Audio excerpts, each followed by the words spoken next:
दोस्तों, देव क्लास में आपका स्वागत है। दोस्तों, आज आपको हम एनसीईआरटी पैटर्न पर पढ़ाएंगे।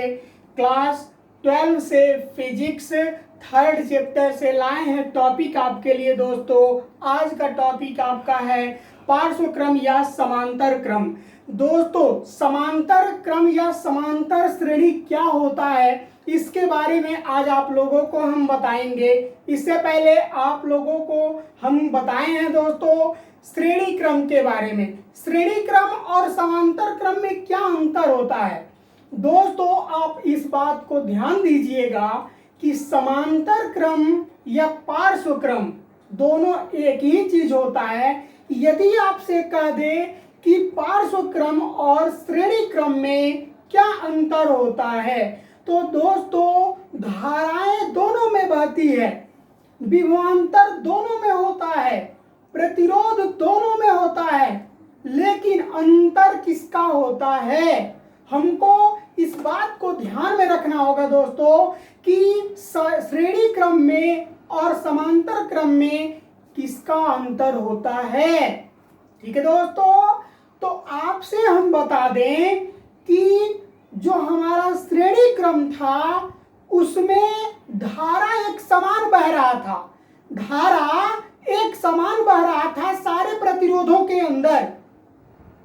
लेकिन जब हम समांतर क्रम के बारे में बात करते हैं तो समांतर क्रम में धाराएं अलग अलग होती है, परंतु विभव जो होता है वो एक समान होता है।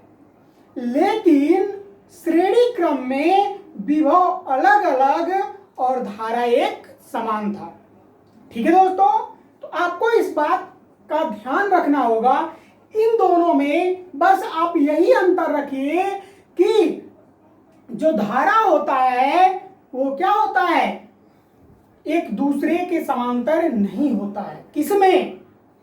किसमें समांतर क्रम में धाराएं अलग अलग बहती हैं, विभव एक समान होता है।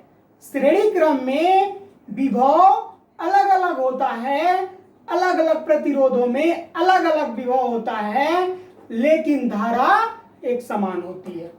ठीक है दोस्तों, इस बात को आप ध्यान में रखिएगा। तो आज का टॉपिक आपका है समांतर क्रम संयोजन। समांतर क्रम संयोजन क्या होता है दोस्तों, जब हम तीन प्रतिरोधों को किसी बैटरी के माध्यम से जोड़ते हैं तो उनका जो तुल्य प्रतिरोध होता है दोस्तों, वो प्रतिरोध के व्युत्क्रम होता है, प्रतिरोध के व्युत्क्रम होता है।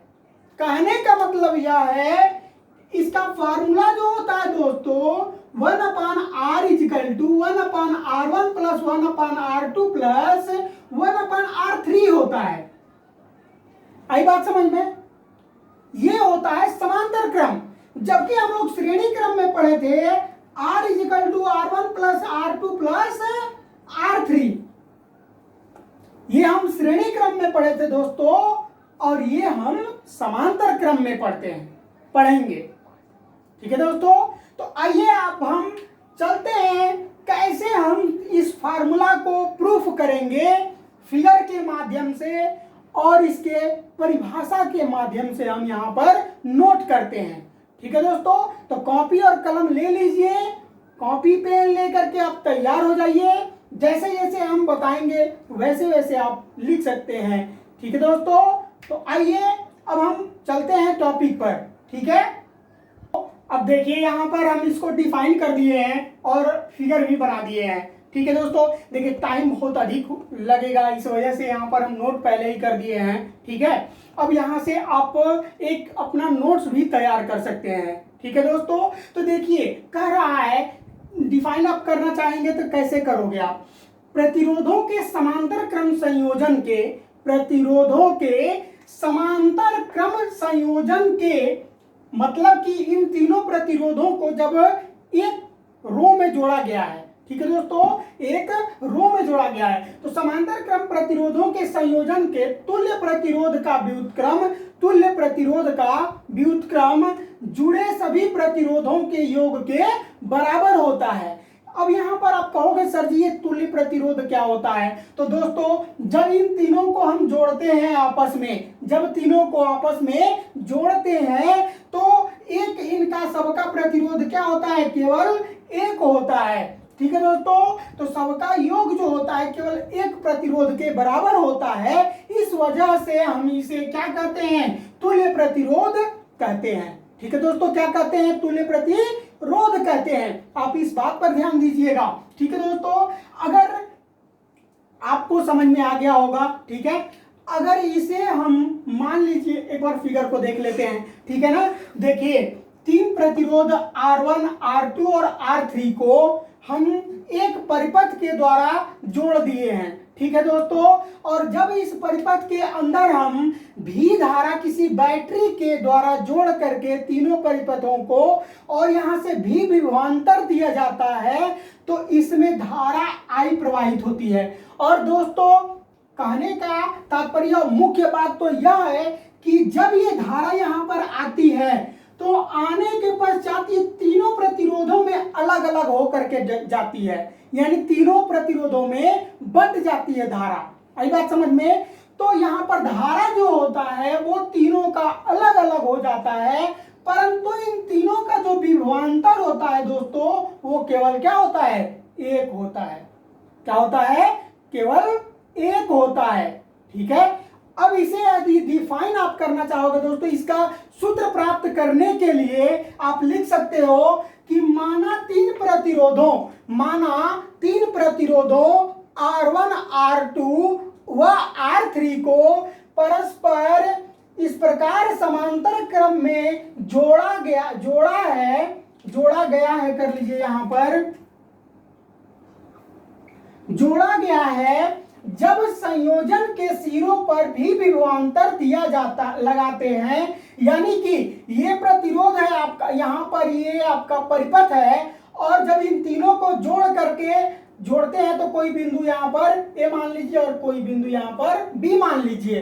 ठीक है दोस्तों, तो A बिंदु को जब हम बैटरी से जोड़ करके उसे भी विभवांतर लगाते हैं या भी विभवांतर देते हैं, तब प्रतिरोधों में प्रवाहित धाराएं क्रमशः I1, I2 व I3 व I3 तथा उनके सिरों पर परस्पर विभवांतर भी रहता है, तथा इनके सिरों पर विभवांतर जो है दोस्तों वो केवल भी रहता है। आई बात समझ में? जहां तक हमें अनुमान है दोस्तों आपको अच्छा से समझ में आ गया होगा। तो दोस्तों अब इसे हम क्या करेंगे? प्रूफ करेंगे कि 1/r = 1/r1 + 1/r2 + 1/r3 कैसे होता है। ठीक है दोस्तों, तो आप इसका स्क्रीनशॉट ले लीजिए ताकि यहां पर हम डेरिवेट कर सके। ठीक है दोस्तों, तो आप इसका स्क्रीनशॉट ले लीजिए, ठीक है, नोट कर लीजिए। अब देखिए तब इनके संयोजन में हम प्रवाहित धाराओं का मान निकालेंगे। तो लिख लीजिए दोस्तों यहां पर, चूंकि संयोजन में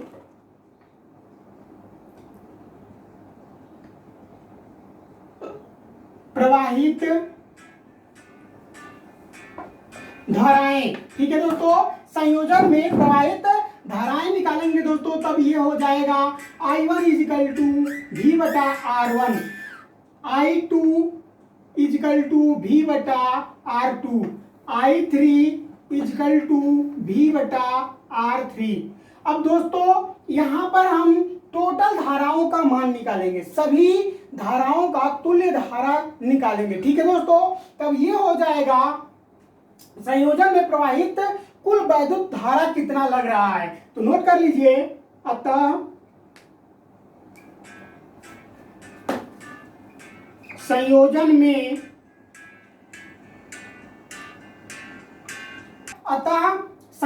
में प्रवाहित कुल धारा निकाल देंगे। तब ये क्या हो जाएगा दोस्तों? I = I1 + I2 + I3 हो जाएगा। अब यहाँ पर हम देखते हैं दोस्तों, इसको समीकरण नंबर 1 मान लिया जाए। अब यहाँ पर हम देखते हैं कि I1, I2 और I3 का हम कुछ मान निकाले हैं ऊपर। ठीक है, इसी मानों को हम यहाँ समीकरण नंबर 1 में रख देते हैं। ठीक है, तो समीकरण नंबर नोट कर लीजिए आप लोग। समीकरण 1 में I1, I2, I3 का मान रखने पर, अब यहां पर हम मान रख लेते हैं दोस्तों। जब मान रखेंगे तब ये हो जाएगा I इजिकल टू V बटा R1 प्लस V बटा R2 plus V by R3 हो गया। ठीक है दोस्तों, क्या हो गया? R3 हो गया। अब यहां से हम लोग देखते हैं दोस्तों कि क्या कॉमन मिल रहा है। तो इन तीनों में हमको भी कॉमन मिल रहा है। ठीक है दोस्तों, क्या कॉमन मिल रहा है? तो भी कॉमन मिल रहा है। भी को हम क्या करते हैं? कॉमन कर लेते हैं। तो भी को कॉमन करेंगे तो 1/R1 plus 1/R2 plus 1/R3 हो जाएगा। ठीक है दोस्तों, अब चूंकि हम जानते हैं कि इतना मान तो हम निकाल चुके हैं, और ओम के नियम से हम जानते हैं दोस्तों कि ओम के नियम से क्या होता है? V बराबर I इंटू R होता है। तो I बराबर हम निकालेंगे दोस्तों, I बराबर तो V बटा क्या हो जाएगा? R हो जाएगा। होगा कि नहीं होगा? बिल्कुल होगा। तो I के जगह पर हम V बटा R भी रख सकते हैं, V बाई R भी रख सकते हैं। तो यहां पर रख दिया जाए दोस्तों, तब जब यहां पर हम I के जगह पर V बाई R रखेंगे तब ये हो जाएगा आपका दोस्तों, थोड़ा सा जगह नहीं मिल पा रहा है दोस्तों, ठीक है, इसको हम रफ कर देते हैं। अब यहां पर आपको हम बता दें कि यहां से अब हम V के जगह पर I के जगह पर V बाई R रखेंगे, तो V by R equal to V, और ये ब्रैकेट में आपका है दोस्तों 1/R1 plus 1/R2 plus 1/R3 है। ठीक है दोस्तों, यहां से V कैंसिल हो जाएगा, तो ये हो जाएगा 1/R is equal to 1/R1 plus 1/R2 plus 1/R3। दोस्तों अब ये आपका सूत्र प्रूफ हो गया। अब आप बता सकते हो ना आसानी से कि सर जो होता है तुल्य प्रतिरोध जो होता है सारे प्रतिरोध के योग के व्युत्क्रम के बराबर होता है। आई बात समझ में? क्या कर सकते हो दोस्तों कि जितने भी प्रतिरोध होते हैं समांतर क्रम में वो तुल्य प्रतिरोध के व्युत्क्रम के योग के बराबर होते हैं। ठीक है दोस्तों, आप इस बात को ध्यान दीजिएगा। ठीक है दोस्तों, यदि आपको ये टॉपिक समझ में आया है तो इस वीडियो को लाइक करें। हमारे चैनल को सब्सक्राइब अभी तक नहीं किए हैं तो चैनल को सब्सक्राइब कर एक बेल आइकन का घंटी दिख रहा होगा उसको दबा दीजिए ताकि आने वाला वीडियो पहले आपको मिले। दोस्तों इस वीडियो को अपने अधिक से अधिक दोस्तों में शेयर कीजिए। धन्यवाद।